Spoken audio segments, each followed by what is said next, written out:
Madalas kong i-play ang story mo, Sir Dave, habang nasa biyahe ako. Kaya naisipan ko ding ibahagi ang karanasan ko bilang taxi driver. Ako nga pala si Rudy. 11 taon na akong taxi driver. Sanay na ako sa lahat. Lasing na pasahero, mag-asawang nag-aaway, tahimik na biyahe na puro buntong hininga lang ang maririnig. Kaya noong gabing yon, akala ko ordinaryong gabi lang. Bandang 2:40 ng madaling araw, pauwi na sana ako. Isang biyahe na lang, panggas lang bago umuwi. Nasa kahabaan ako ng isang madilim na kalsada. Yung tipong bihira na ang may dumadaan, lalo na kapag madaling araw. Puro puno sa gilid at iilan lang ang poste ng ilaw. Doon ko siya nakita. Isang babae, nakatayo sa gilid ng kalsada, nakaputing damit, parang bestida. Mahaba ang buhok niya, nakatakip sa kalahati ng muka. Pinapara niya ako. Napaisip ako saglit. Walang bahay sa paligid, walang kahit ano, wala ring tao. Pero huminto ako. Pagbukas niya ng pinto, malamig ang hangin na pumasok sa taxi. "Kuya, pwede po ba?" Mahina niyang sabi. Tumango lang ako. "Saan po?" Binanggit niya ang isang lugar na lampas pa sa tulay, yung bahagi ng kalsadang iniiwasan ng karamihan ng driver. Pero hindi ko ipinahalata ang kaba ko. Pumayag ako at pinasakay siya. Habang umaandar kami, napansin kong wala siyang anino sa rearview mirror. Akala ko dahil lang sa ilaw. Pinagpapawisan na ako pero hindi ko pinansin. Tahimik siya. Hindi masyadong gumagalaw. Sinubukan kong basagin ng katahimikan at nagtanong, "Gabi na po yung uwi nyo?" Hindi siya agad sumagot. Pagdating namin sa tulay, bigla siya nagsalita. "Kuya, dito po." Pag-apa ko sa preno, may kumalabog sa ilalim ng taxi. Parang may dumaan o may tumama. Napamura ako. Bababa sana ako para tignan. Pero bigla kong narinig ang boses niya. Malapit na, kahit nasa likod ko pa rin siya. "Kuya, wag na po." Napatingin ako sa rearview mirror, pero wala na siya. Bukas ang pinto sa likod, pero walang tao. Hindi ko rin narinig yung yabag niya. Pero ang mas kinilabutan ako, basa ang upuan. Biglang nagpatay-sindi ang ilaw sa tulay. Sa gilid ng mata ko, may nakita akong babaeng nakatayo sa gitna ng tulay. Nakatingin diretso sa akin. Hindi ko inintindi kung multo ba yun o tao yun. Tinapakan ko ang silinyador. Hindi ako tumingin sa side mirror hanggang makalayo ako. Pumunta ako ng presinto kinabukasan. Nanginginig ako, kinakabahan ako. Kwento ko sa lahat ang nangyari. Tahimik lang ang pulis na nakausap ko. Tapos may inilabas siyang lumang papel. Balita ng aksidente.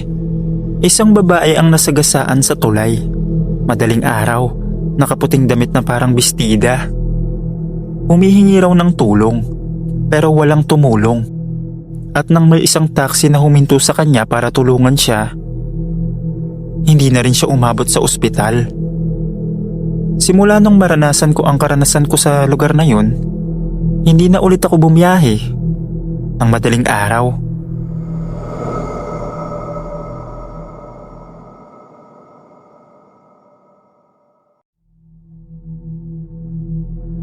Tawagin niyo na lang po akong Benok, taxi driver sa gabi. Mas gusto ko yun, mas tahimik, mas kaunti ang sasakyan, at diretso lang ang biyahe. Pero may isang ruta akong iniiwasan hanggat maaari. Balete Drive. Noong gabing yun, wala akong choice. Pauwi na ako, pagod na, at gusto ko nang makauwi para makapagpahinga. Bandang 1:00 ng madaling araw, halos wala nang masyadong sasakyan. Tahimik na rin ang paligid. Habang binabaybay ko ang kahabaan ng Balete Drive, napansin kong parang bumigat ang hangin. Parang nahihirapan ang sasakyan ko. Pinagpapawisan rin ako kahit nakabukas ang aircon. Habang dire-diretso akong umaandar, biglang may tumawid. Isang babae. Biglaan, mula sa gilid ng kalsada. Tinapakan ko ang preno, pero huli na. Ramdam ko ang tama. Napasigaw ako. Huminto ang taxi sa gitna ng kalsada. Nanginginig ang kamay ko habang hawak ang manibela. Puta! Diyos ko! Mabilis akong bumaba. Nanginginig ang tuhod ko. Akala ko may nakabulagta sa harap ng taxi. Akala ko may duguan. Pero wala. Walang katawan. Walang bakas. Walang kahit anong tanda ng aksidente. Malinis ang bumper. Walang gasgas. Wala ring dugo. Napaatras ako. Hindi pwede to. Nabangga ko yun. Ramdam ko. Sabi ko sa sarili ko. Napatingin ako sa paligid. Walang tao. Wala ring ingay. Bigla akong kinilabutan sa isip ko. Bumalik ako sa loob ng taxi. Nanginginig ang dibdib ko. Paulit-ulit kong tinitignan ang salamin. Harap, kaliwa, kanan. Pero wala. Pinilit kong kumalma. Pagod lang to. Imahinasyon lang. Sabi ko sa sarili ko. Inarangkada ko ulit ang taxi. Ilang segundo lang ang lumipas. May biglang bumigat sa likod. Parang may umupo. Hindi ako lumingon agad. Alam ko na. Ramdam ko na. May presensya. Mabigat. At biglang lumamig. Unti-unti akong tumingin sa rearview mirror. Nandun siya. Nakaupo sa likod. Basang-basa ang buhok. Maputla ang muka. At may dugong tumutulo. Nakatingin siya ng diretso sa akin. Napahigpit ako ng hawak sa manibela. Gusto kong sumigaw pero walang boses na lumalabas. At nang mapakurap ako sa takot, nawala siya. Napahinto ako sa gilid ng kalsada. Binuksan ko ang pinto at tumakbo ako palabas ng taxi. Hindi ko na sinarado ang pinto. Hindi ko na nilingon. Tuloy-tuloy ang takbo ko hanggang makita ko ang ilaw ng 7-Eleven. Doon lang ako huminto. Hingal na hingal, pawis na pawis, tapos nanginginig. Umupo ako sa sahig sa labas. Hindi na ako pumasok para kita ko pa rin ang taxi ko. Doon na ako nag-antay hanggang mag-umaga. Hindi na ako natulog. Bawat dumadaang sasakyan, napapalingon ako.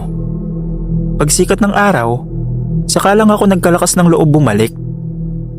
Nandun pa rin ang taxi, bukas pa rin ang pinto, at sa upuan, may marka na parang may umupo talaga. Matapos yun, hindi na ako dumadaan sa Balete Drive, lalo na kapag 10 oras na ng gabi.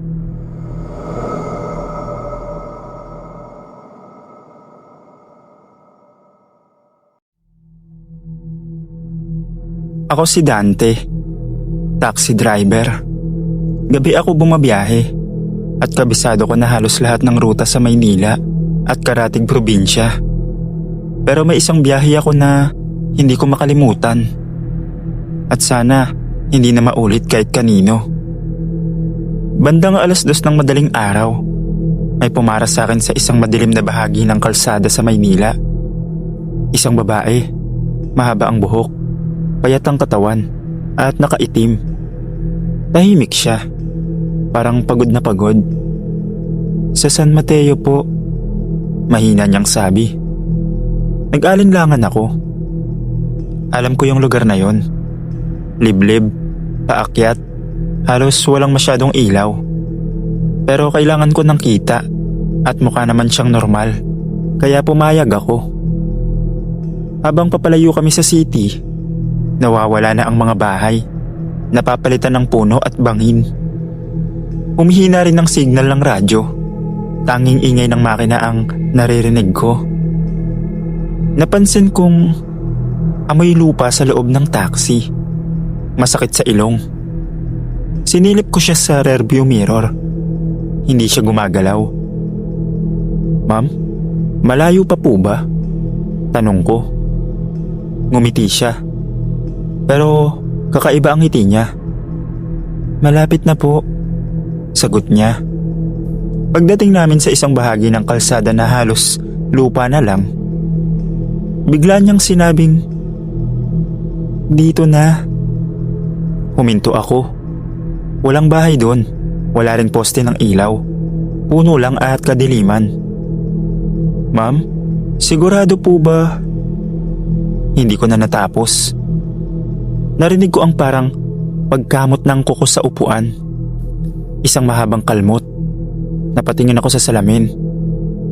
Hindi na babae ang nasa likod ko. Humaba ang liig niya.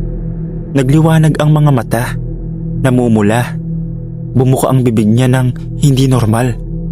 At may tunog siyang inilalabas na parang kakaiba. Napasigaw ako. Tinangka kong buksan ang pinto pero bigla siyang sumunggab. Tumama ang kamay niya sa balikat ko. Ramdam ko ang hapdi. "Takbo!" Halos sigaw ko sa isip ko. Sinipa ko ang pinto. Gumulong ako palabas ng taxi. At tumakbo ako sa dilim kahit hindi ko alam kung saan papunta. Sa likod ko, naririnig ko ang ungol niya at ang kalabog ng taxi na parang inaakyat. Hindi ako lumingon. Hindi ako huminto. Hanggang sa makarating ako sa isang maliit na waiting shed sa may kalsada. Doon muna ako tumambay hanggang magliwanag. Pagdating ng umaga, saka lang ako bumalik. May kasama ng 2 tanod. Nandun pa rin ang taxi ko. Pero nang makita ko ito, nanlumo ako. May mga kalmot sa pinto, sa bubong, sa likod, tapos puro malalalim. Yung parang kuko ng hayop ang ginamit. May marka rin sa upuan sa likod. Punit-punit na ang leather. At may amoy pa rin ng lupa. Hindi na nakita yung babae matapos yon. Iniisip ko kung anong klaseng nilalang yon. Pero nang ikwento ko ito sa mga tanod sa San Mateo, ang sabi nila, aswang daw yun. Simula noon, hindi na ako masyadong tumatanggap ng biyahe papunta sa mga liblib na lugar, lalo na kapag madaling araw.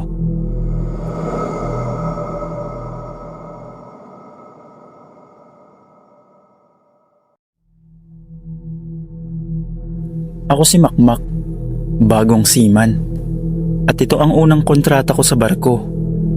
Matagal ko na tong pinangarap. Makasakay, makaipon, at maipagmalaki sa pamilya ko sa probinsya. Pero noong unang gabi ko sa barko, doon ko lang nalaman na hindi lahat ng silid sa loob ng dagat ay para sa tao. Ang barko namin ay isang cargo vessel na galing Singapore papuntang Chile. Pag-akyat ko pa lang, naamoy ko na agad ang halimuyak ng langis, bakal, at alat ng hangin. Normal sa barko. Maayos ang mga kasama ko.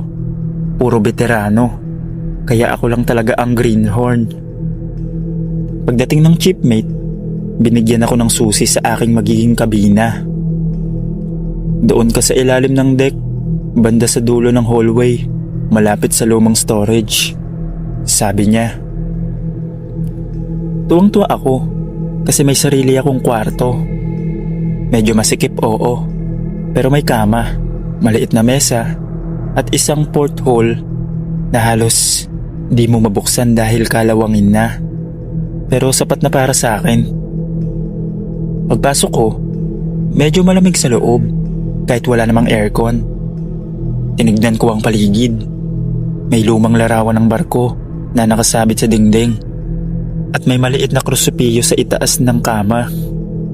Akala ko, galing sa dating nakatira ron. May amoy lang na parang pinaghalong asin at lumang kahoy. Pero binaliwala ko. Kinagabihan, habang nagpapahinga ako, may narinig akong mahinang tunog ng paglakad sa labas ng kwarto. Akala ko isa sa mga kasamahan ko lang na nagro-robing. Pero nang tumigil ang mga yapak sa mismong labas ng pinto ko, kinabahan ako. Tumingin ako sa orasan. 2:17 AM. Biglang tumahimik. Hanggang sa may narinig akong mahina, mabagal na kaluskos sa ilalim ng kama. Pinakinggan ko. Baka daga lang o kung ano man. Pero hindi daga ang tunog. Parang paghinga.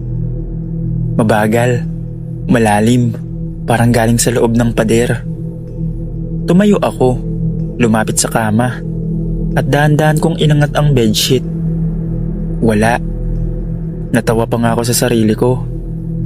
Siguro pagod lang ako, sabi ko. Pero paglingon ko sa dingding, may napansin akong kakaiba. Sa bandang dulo, may bakal na hatch na parang sirang takip ng ventilation. At sa paligid nito, may mga gasgas at marka ng kuko. Parang may pilit na kumakapit palabas. Kinabukasan, tinanong ko si Boson kung sino ang huling tumira sa kwartong yun. Tahimik lang siya sandali bago nagsalita.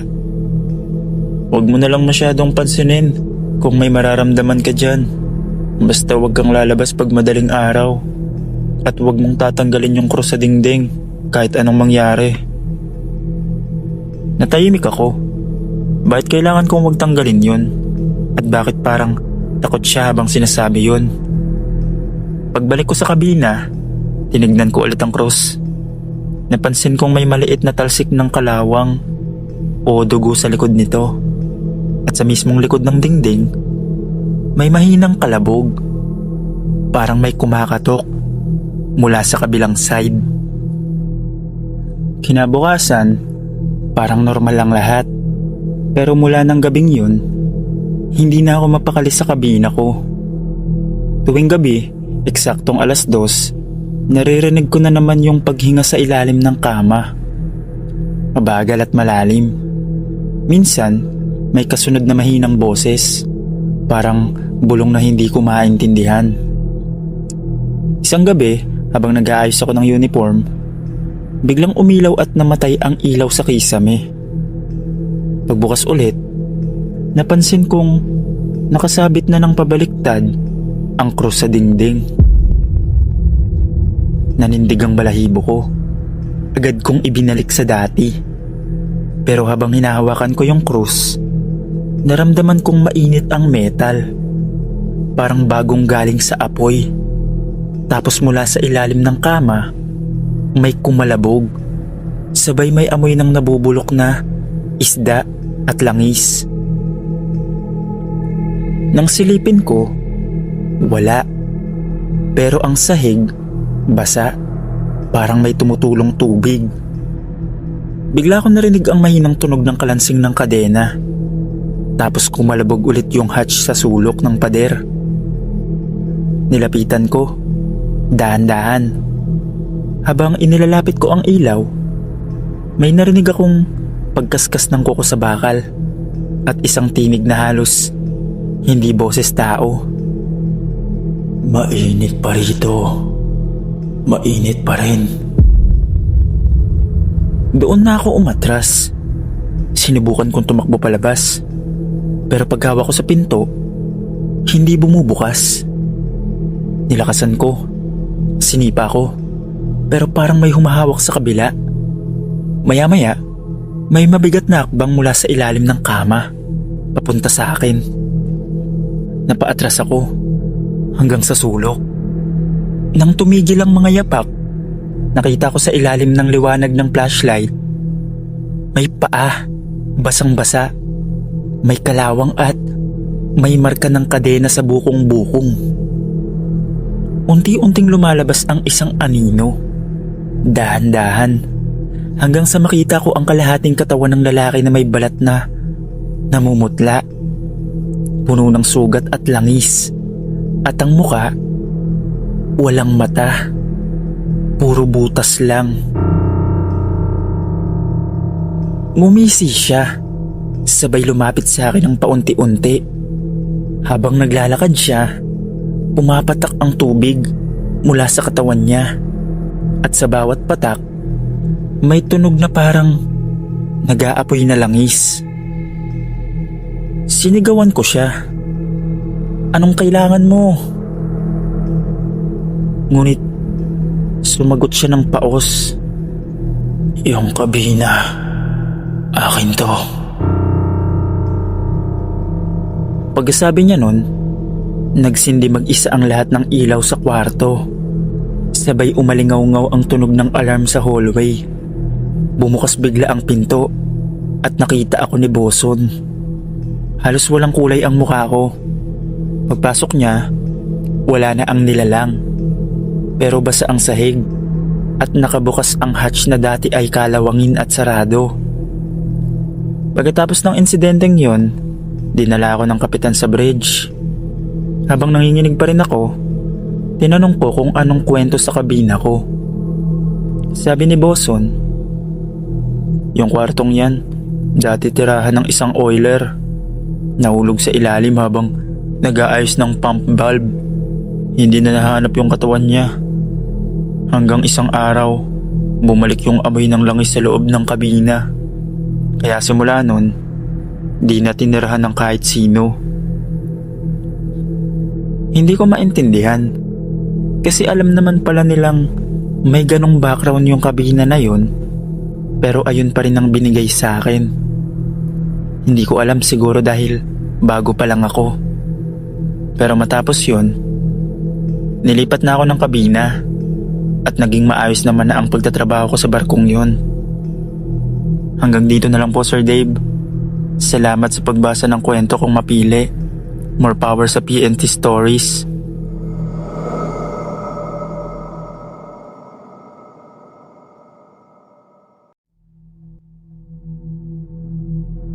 Magandang gabi po, Sir Dave, at sa mga nakikinig.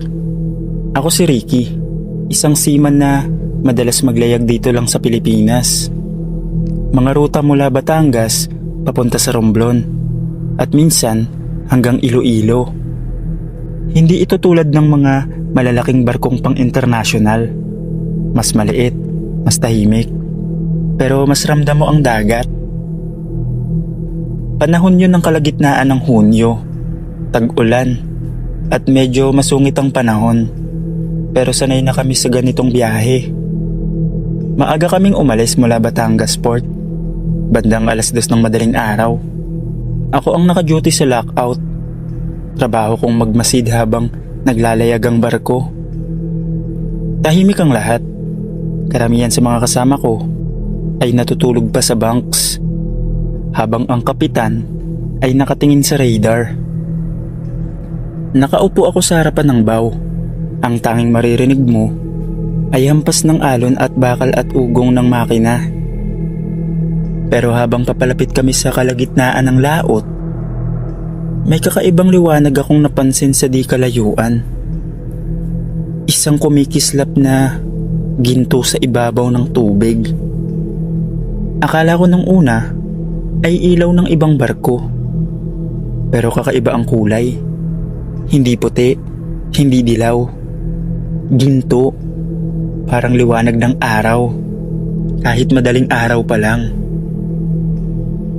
Tinawagan ko yung kasama kong si Boyet na nasa deck din. Pero nang ituro ko, wala siyang makita. Wala naman, Rick. Baka ilaw lang yan ng alon o refleksyon. Pero sigurado ako sa nakita ko, kaya hindi ko tinigilan. Kinuha ko yung binoculars at doon ko mas malinaw na nakita. Isang barkong kulay ginto, kumikislap sa bawat hampas ng alon. Hindi ko maipaliwanag kung paano, pero malinaw ang hugis. May mga layag na parang yari sa liwanag at katawan na kumikintab sa dilim. Parang lumulutang lang, walang tunog ng makina. Habang tinitignan ko, napansin kong sumasabay ito sa direksyon ng barko namin. Kung saan kami pumipihit, doon din siya lumiliko. Pero nasa layong mga 300 metro lang. Parang hinahabol. Pero walang galaw ng tubig sa paligid nito. Lumapit ako sa kapitan. Tinuro ko sa kanya gamit ang binoculars. Pero nang siya na ang tumingin, wala raw siyang nakikita. Ang radar namin, malinaw, walang ibang vessel sa paligid. Siguro pagod ka lang, Rick, sabi ng kapitan, sabay tapik sa balikat ko. Pero habang tumatagal, mas lumalakas ang kutob ko. Pagbalik ko sa harap ng bow, naroon ulit ang gintong liwanag. Mas malapit na. At sa sandaling yun, nang tumama ang alon sa gilid ng barko namin, narinig ko ang tunog ng kampana. Parang may nag-a-announce ng pagdating ng isang barko. Paglingon ko sa karagatan, wala pa ring nakakakita, kundi ako lang. Pero sa loob-loob ko, ramdam kong hindi yun ordinaryong barko. At kung totoo man ng dagat ng Romblon ay puno ng mga nawawalang kaluluwa at lumubog na barko, baka ang nakikita ko ay isa sa kanila. Isang gintong barkong naglalayag sa pagitan ng mundo ng mga buhay at patay. Habang papalayo kami sa kalagitnaan ng dagat ng Romblon, hindi mawala sa isip ko ang gintong barkong yon. Sa radar, wala. Sa mga kasama ko, wala ring nakikita. Pero sa mata ko, malinaw. Lumapit ulit ako sa bow, hawak ang binoculars. Habang sinisilip ko, napansin kong mas nagliliwanag na ang barko. At sa bawat kislap nito, parang may mga aninong naglalakad sa deck. Mga tao, pero hindi malinaw ang muka. Parang mga nilalang nagawa sa liwanag. May maririnig din akong may hinang boses na kumakanta. Parang lumang awit dagat, mabagal at malungkot. Hindi yan totoo. Bulong ko sa sarili ko. Pero habang sinasabi ko yon, biglang tumigil ang makina ng buong barko namin. Tahimik, walang ugong, walang galaw. Tanging hampas ng alon at ihip ng hangin ang naririnig. Lumabas ang kapitan at chief engineer. Nagtakbuhan papunta sa makina. Sabi nila, walang dahilan para tumigil. Puno ng diesel. Maayos ang sistema. Habang lahat ay nag-aalala sa makina, napatingin muli ako sa dagat. At doon ko nakita, nasa tapat na namin ang gintong barko. Maliwanag ito, hindi nakakasilaw. Kita ko ng malinaw ang mga detalye. May mga bandilang lumilipad kahit walang hangin. At mga taong nakatayo sa deck, nakatitig sa amin. Lahat sila ay nakasuot ng uniforme ng lumang marino. May sombrero, may puting kwelyo, at ilan ay may hawak pa na lampara. Pero ang pinakang nakakatakot, wala silang mga mata. Isa sa kanila ang lumapit sa gilid ng barko nila. Nakatingin diretso sa akin. Hindi ko alam kung bakit, pero narinig ko ang boses niya sa isip ko. Marami sa amin ang hindi na nakabalik. Huwag mong sundan ng liwanag. Pagkasabi nun, biglang umihip ang napakalakas na hangin. Halos matumba ako. Nagsimulang gumalaw ang alon. At sa gitna ng dilim at ulan, nagsimulang maglaho ang gintong barko. Hindi ito lumubog o naglayag. Unti-unti lang itong naging hamog hanggang sa tuluyang nawala. Kasabay nun, biglang umandar ulit ang makina ng barko namin. Parang walang nangyari. Pagdating namin sa Romblon Port kinabukasan, hindi pa rin ako makapaniwala sa nakita ko. Sabi ng kapitan, may mga marino raw talaga noon na hindi na nakakabalik. Lalo na noong panahon ng giyera, nang maraming barko ang lumubog sa karagatang yun. May mga kwento tungkol sa gintong barko ng mga nawalang marino na minsan ay nagpapakita sa mga seaman na unang beses dumaan sa ruta ng Romblon. Ang sabi ng matatandang taga Romblon, kapag nakita mo ang gintong barko, ibig sabihin, isa sa mga kaluluwang marino ang nakakita rin sa'yo. Bilang paalala na huwag mong kalimutan ang dagat na kumitil ng buhay nila. Pagkatapos nun, hindi ko na ulit nakita yung gintong barko. Hanggang dito na lang po, Sir Dave. Maraming salamat.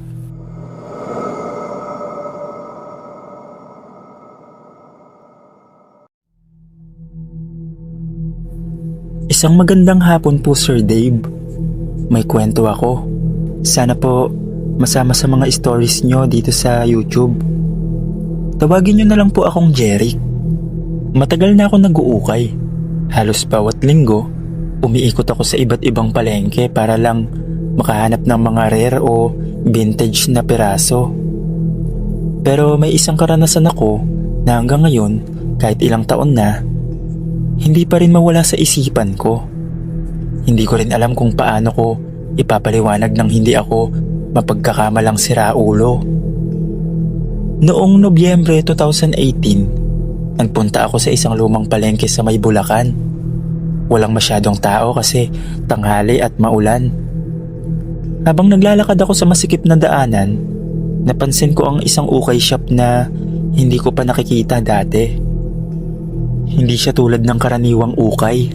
Walang tarp, walang nakasulat na sale o pili na 3 piraso 50. Ang signage niya lang ay lumang karatula na gawa sa kahoy. Nakasulat lang, bihisan mo ako. Napatingin ako sa loob. May ilaw pero hindi puti. Parang dilaw na liwanag ng kandila. At ang amoy, hindi amoy lumang tela, kundi parang amoy ng insenso at lumang kahon. Isang matandang babae ang lumapit sa akin. Sabi niya, "Tumingin ka lang, iho. Lahat ng nandito may kwento." Ngumiti ako. Inisip ko baka art concept lang. Pero nang nagsimula akong tumingin, doon na nagsimula maging kakaiba. May uniform ng nurse na may tagpang 1970s pero may bahid ng tuyong dugo sa laylayan. May barong na may pangalan pa ng isang taong nakaborda sa dibdib, Ramon S. May wedding gown na may kasamang litrato ng isang babaeng nakangiti sa tabi ng kabaong. At may sapatos na pangbata, parehong kaliwa. Naisip kong baka props o gimmick lang. Pero nang hawakan ko yung barong, parang may malamig na hangin na dumaan sa kamay ko. Tumingin ako sa tindera, pero nakatingin lang siya sa akin. "Gusto mo bang subukan isuot?" Hindi po. Titingin lang po muna ako. Ang mga bagay dito, hindi nila gusto ng bagong may-ari. Pero minsan, sila mismo ang pumipili. Bago pumutok yung isang bumbilya sa likod, napatigil ako. Tapos parang narinig kong may mahina pero malinaw na iyak ng bata mula sa likod ng mga hanger. Kinabahan ako, kaya nagpa siya akong umalis. Pero paglabas ko ng shop, napansin kong iba na ang paligid. Madilim na, kahit kanina ay tanghaling tapat pa lang. At yung tunog ng ulan kanina, wala na. Tahimik na lang. Paglingon ko sa likod ko para silipin ulit yung shop, wala na yung karatula. Wala na rin yung pinto. Pader lang ng lumang palengke. Parang walang tindahan na nag-exist doon kahit kailan. Kinabukasan, binalikan ko yung palengke. Tinanong ko pa yung matandang nagbebenta ng gulay sa tabi ng tindahan ng ukay-ukay. Tumingin siya sa akin, parang natigilan. Tapos sabi niya, "Anak, matagal nang sinunog yung parte ng palengke na yon. May tindahan doon noon, pero nasunog kasama yung may-ari. Hindi na yun binuksan ulit. Hanggang ngayon, nasa akin pa rin yung barong na nahawakan ko. Hindi ko alam kung bakit hindi na ibalik. Pero gabi-gabi, kapag inilalagay ko sa aparador, parang may naririnig akong mahina at paos na boses na bumubulong. Isuot mo ako. Matapos kong malaman na nasunog pala noon yung parte ng palengke kung saan ko nakita ang ukaya na yun, hindi ako mapakali. Hindi ko rin maipaliwanag kung bakit hindi ko na ibalik yung barong na nahawakan ko roon.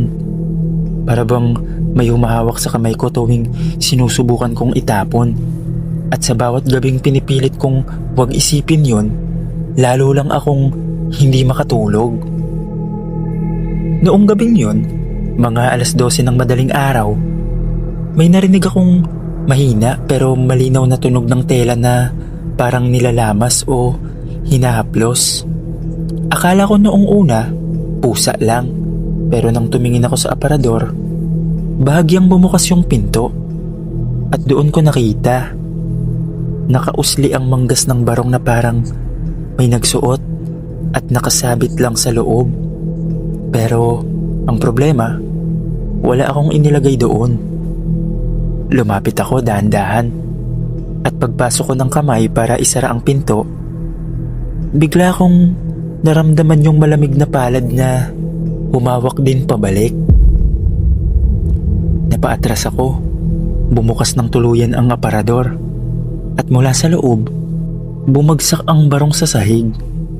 Pero hindi siya basta bumagsak, parang may katawan sa loob dahil may tunog. Dahan-dahan itong tumayo, nakayuko at unti-unting tumingin sa akin. Wala siyang muka, pero may aninong pumuputol sa liwanag, parang usok na may hugis ng tao. Ang boses niya, paos, parang galing sa ilalim ng lupa. Bakit mo ako kinuha?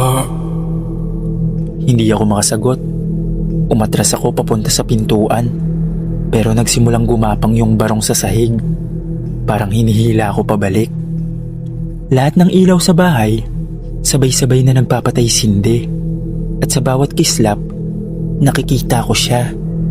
Minsan sa tapat ko, minsan sa gilid, minsan nasa likod ko na. Bihisan mo ako. Isuot mo ako. Tapos huminto lahat hanggang sa maramdaman kong may malamig na tela na nakalapat sa liig ko. Nakita ko sa salamin, suot ko na yung barong. Hindi ko maalala kung kailan ko nasuot, tapos hindi ko rin matanggal. Habang sinusubukan kong hubarin, napansin kong may mga marka ng kamay sa loob ng tela.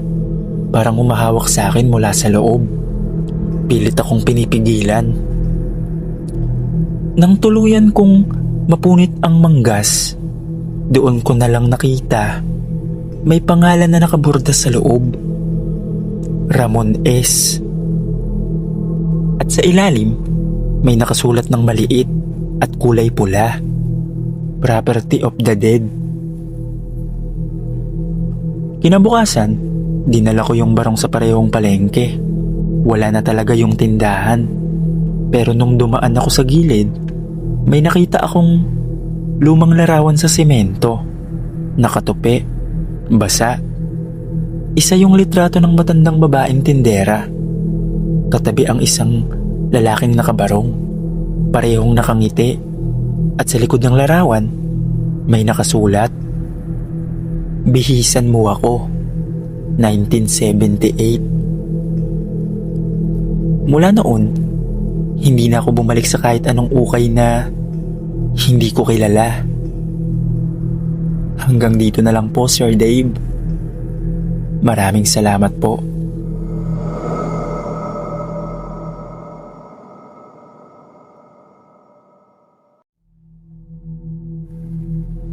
Matagal ko nang gustong ilabas to.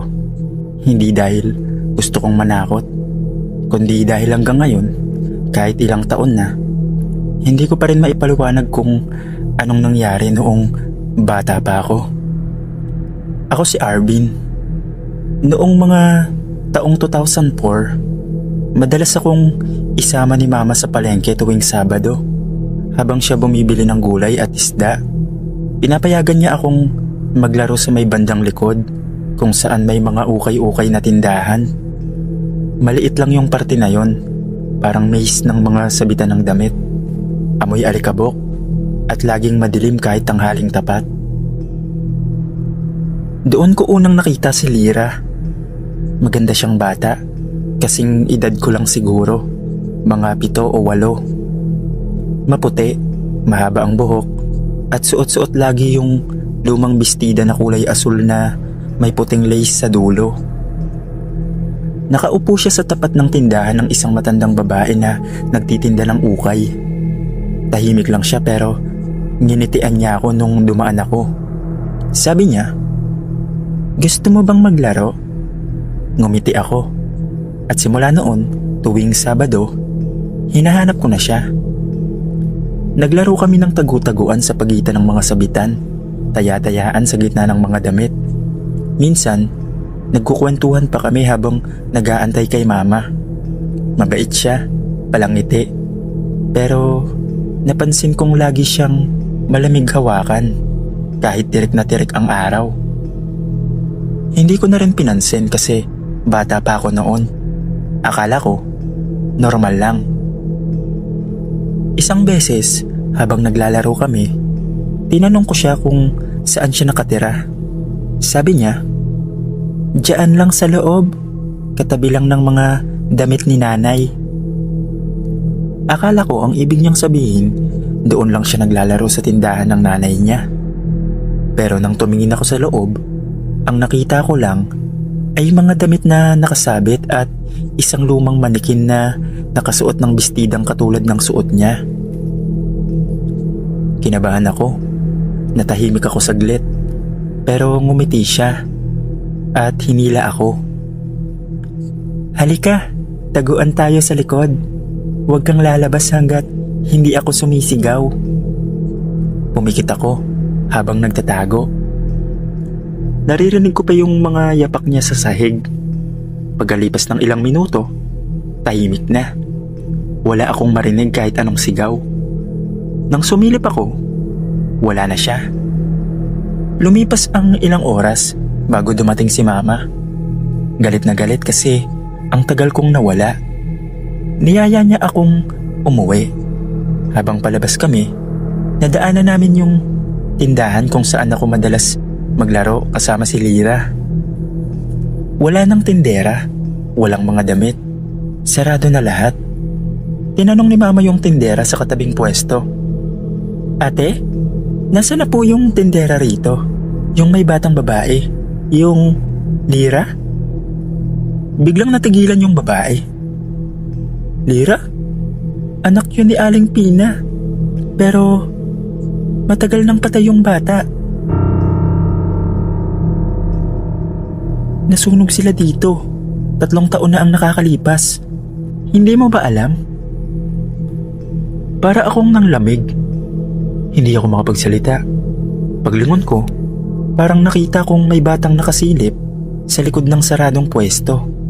Nakaasul na bestida at nakangiti. Pag-uwi namin, nagkasakit ako ng ilang araw. Nilalagnat, nagigising sa gabi. Umiiyak kasi raw may bata daw sa gilid ng kama ko na gusto pang maglaro. Hanggang sa isang gabi, narinig ni Mama na may mahinang boses sa tabi ng higaan ko. "Tara na, Arvin, taguan tayo ulit." Pagdilat ko, wala na siya. Pero sa sahig, nakita ni Mama yung maliit na sapatos na kulay puti. Pareho ng suot ni Lyra sa palengke. Hanggang ngayon, tuwing napapadaan ako sa lumang palengke na yun, hindi ko maiwasang mapatingin sa kanto kung saan dati nakapwesto yung ukay-ukay nila. Hanggang dito na lang po, Sir Dave. Maraming salamat po.